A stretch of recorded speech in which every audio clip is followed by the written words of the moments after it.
நாங்களாம் 1980 1980s அப்படின்னு சொன்னால் எங்களுக்கெல்லாம் பேர் பூமர் அப்படின்னு பிள்ளைங்க கிட்ஸ் வச்சுருக்காங்க.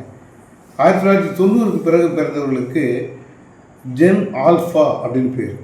இப்போ 2000க்கு பிறகு பிறந்தவங்களுக்கு ஜென் சி அப்படின்னு சொல்கிறாங்க. படிப்பதற்கு இது பொற்காலம். It's a golden எரா for education. 1980 நாங்கள்லாம் படிக்கும் பொழுது எந்தவித இலவச புத்தகங்களும் கிடையாது, விலையில்லா பொருட்களும் எதுவும் கிடையாது. தவறு இல்லை, அரசாங்கம் கொடுக்குற தவறுன்னு சொல்ல, படிப்பதற்கு ஒரு பொற்காலம். 1980 தமிழ்நாட்டில் 10 இன்ஜினியரிங் காலேஜ் படிக்கும்னு நினைத்தா கூட எல்லாருக்கும் அந்த வாய்ப்பு இல்லை.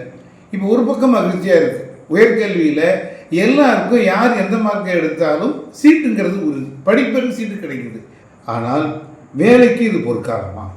இனி வேலை யாருக்கு கிடைக்கும்? அப்போ இனி வருங்காலம் யாருக்குன்னா, it is not for general, it is for specialist. ஒரு துறையில் நானும் பிஇ படித்தேன் அப்படிங்கிறத விட அந்த பொறியியல் துறையில் எனக்கு என்ன திறன், எல்லாருக்கும் தெரிந்ததும் உங்களுக்கு தெரிஞ்சிருக்கணும், எல்லாருக்கும் தெரியாத ஒன்று உங்களுக்கு தெரிஞ்சிருக்கணும்.